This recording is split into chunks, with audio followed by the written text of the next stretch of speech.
मैंने क्या कहा कि ट्रांसफार्मर का पहले देखेंगे। ट्रांसफार्मर स्टार्टअप है। ट्रांसफार्मर पूरी घटना ईएमआई पे बेस्ड है। किस पे बेस्ड है?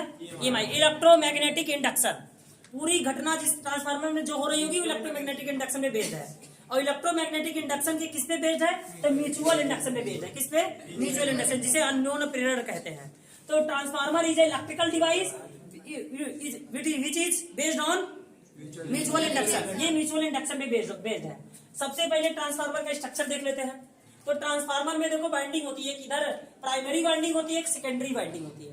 ट्रांसफार्मर में सॉफ्ट आयरन कोर लगा होता है, बीच में ये पट्टी लगी होती है, ऐसे पट्टियां लगी होती हैं, प्लेट लगे होते हैं ब्लेड की तरह, और वो पट्टियां सॉफ्ट आयरन कोर की होती हैं। आपने देखा था म्यूचुअल इंडक्शन में भी सॉफ्ट आयरन कोर का ही मटेरियल इस्तेमाल किया गया था, ताकि ये मैग्नेटिक लाइन को बढ़िया से एक्सेप्ट करता है। समझ गया ना?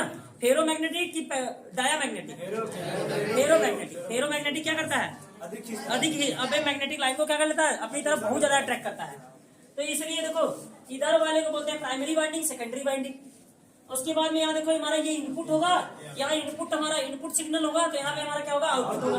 तो इनपुट में हमने हाई टेंशन वोल्टेज दिया, तो उधर हमें आउटपुट मिलेगा। आउटपुट दो तरीके से मिलेगा, क्योंकि दो तरह के ट्रांसफार्मर होते हैं, ठीक है? Primary coil, secondary coil, primary winding, secondary winding, ठीक है ना? ये कौन सी वाइंडिंग है? प्राइमरी वाइंडिंग, और वो सेकेंडरी वाइंडिंग, ठीक है? अब देखो ट्रांसफार्मर को हम दो भागों में बांट के पढ़ते हैं।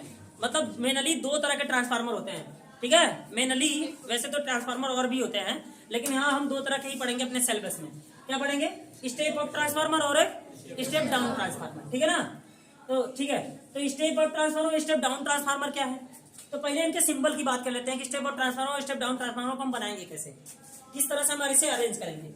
अगर आप इसको स्टेप अप ट्रांसफार्मर बनाना है तो प्राइमरी में वाइंडिंग क्या कर देना होगा? कम, और सेकेंडरी में वाइंडिंग ज्यादा कर देना होगा। ज्यादा टर्न लेने होंगे। अगर आपने सेकेंडरी में ज्यादा टर्न कर दिया, घुमा दिया, तो वो क्या बन जाएगा? Step up transformer. तो ये हो गया इसका सिंबल, क्लियर है? और वही काम उल्टा कर दो इसमें स्टेप डाउन ट्रांसफार्मर में। स्टेप डाउन ट्रांसफार्मर में प्राइमरी के फेरे ज्यादा कर दो, टर्न ज्यादा ले लो, और सेकेंडरी के टर्न कम कर दो, प्राइमरी के turn more than is secondary के टर्न। और यहाँ स्टेप अप ट्रांसफार्मर में सेकेंडरी के term is more than primary के टर्म। तो अगर इस तरह से आप सेटअप कर रहे हैं तो स्टेप अप और स्टेप डाउन ट्रांसफार्मर होगा। और हम बात करेंगे स्टेप डाउन ट्रांसफार्मर का डेफिनेशन की बात करेंगे कि स्टेप डाउन ट्रांसफार्मर एक्चुअल में करता क्या है। जो करता है वही डेफिनेशन होगा इसका। तो हम कहेंगे कि देखो एक पावर का फार्मूला होता है, पावर P = VI होता है। इसका मतलब I बराबर P/V होगा। I बराबर क्या होगा? जल्दी से बता दो। P/V होगा। इसका मतलब अगर मैं वोल्टेज को डिक्रीज करूं तो करंट बढ़ेगा, और करंटवा को अगर डिक्रीज करूं तो वोल्टेज बढ़ेगा। मतलब यूनिवर्सली रिलेशन है। कैसा रिलेशन है? यूनिवर्सली रिलेशन है। और अगर इसमें यूनिवर्सली रिलेशन है तो चलो इसके नाम से ही पकड़ में आएगा हो क्या रहा है। Step up transformer. Step up transformer मतलब इसने फाइनल रिजल्ट क्या बनाया? स्टेप अप वोल्टेज को अप कर दिया। स्टेप अप मतलब वोल्टेज अप। इसका मतलब जो वोल्टेज आया होगा वो पहले वोल्टेज कैसा होगा? कम होगा। तो जब वोल्टेज कम होगा तो मैंने बताया ना करंट क्या होगा? ज्यादा। तो हम कहेंगे ज्यादा वोल्टेज के कम वोल्टेज के ज्यादा करंट को ज्यादा वोल्टेज के कम करंट में क्या करता है? बदलता है। बोलो क्या क्लियर कि नहीं? फिर से समझाएं, समझ लेना होगा। फाइनल रिजल्ट ये क्या किया? देखो स्टेप अप कर दिया, वोल्टेज को अप कर दिया, वोल्टेज अप कर रहा है। इसका मतलब करंट क्या कर दिया? लो कर दिया। हमें स्टेप अप करंट में यही देखना होता है कि हमें कम से कम करंट चाहिए, तो इसका मतलब वोल्टेज क्या करना पड़ेगा? बढ़ाना पड़ेगा। इसका मतलब उसके पास पहले वोल्टेज कैसा आया होगा? कम वोल्टेज आया होगा। तो यहां से हम चालू करेंगे तो कहेंगे लो वोल्टेज के हाई करंट को लो वोल्टेज के लो करंट में क्या करता है? बदल देता है। ऐसा डिवाइस कौन सा क्या कहलाएगा? स्टेप अप ट्रांसफार्मर कहलाएगा। This transformer is known as step up transformer. Clear है? अगर हम स्टेप डाउन ट्रांसफार्मर की बात करेंगे, स्टेप डाउन ट्रांसफार्मर क्या होता है? तो ये फाइनल रिजल्ट क्या दे रहा है? डाउन कर रहा है। मतलब वोल्टेज को क्या कर रहा है? डाउन कर रहा है। इसका मतलब इसके पास वोल्टेज आया कैसे होगा?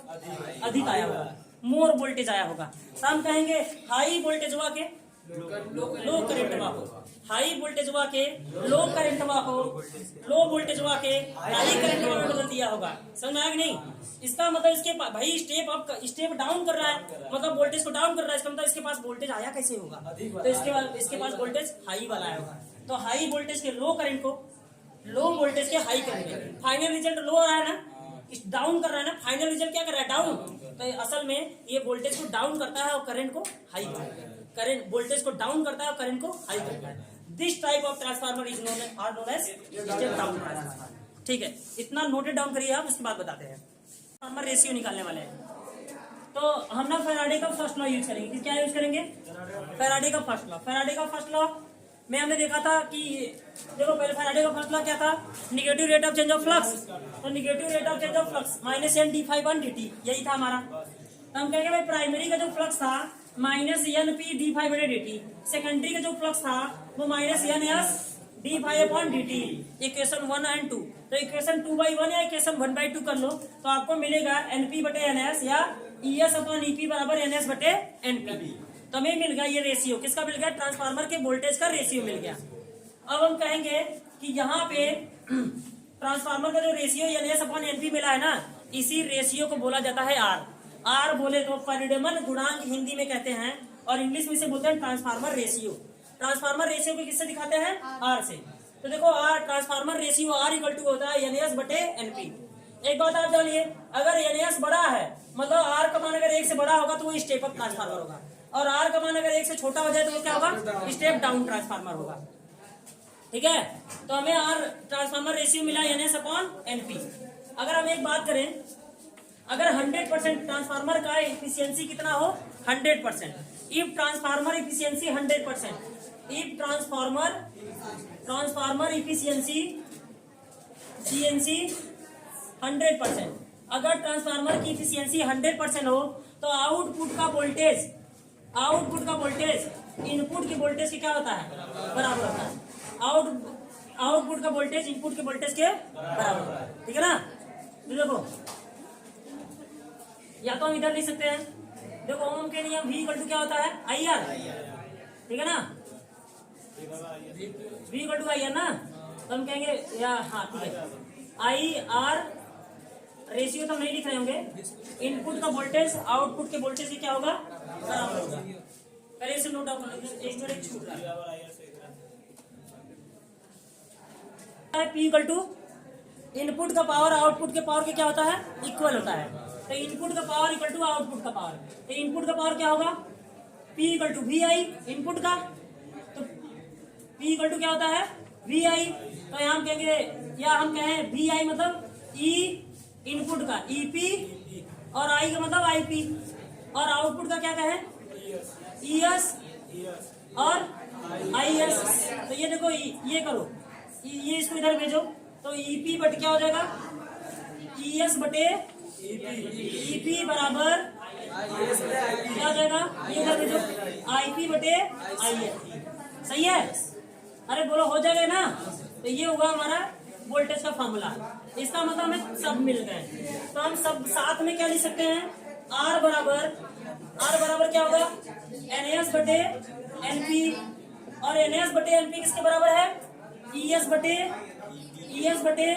ईपी, और ईएस बटे ईपी किसके बराबर है, आईपी बटे आईएस। और ये रहा सारा रेशियो ट्रांसफार्मर का। तो जो पूछेगा हम वो निकाल सकते हैं इस रेशियो से। ठीक है ना, इतना नोट डाउन करिए, बाकी ट्रांसफार्मर बिल्कुल एंड हो चुका है। अब बस इसके खाली न्यूमेरिकल बाकी है।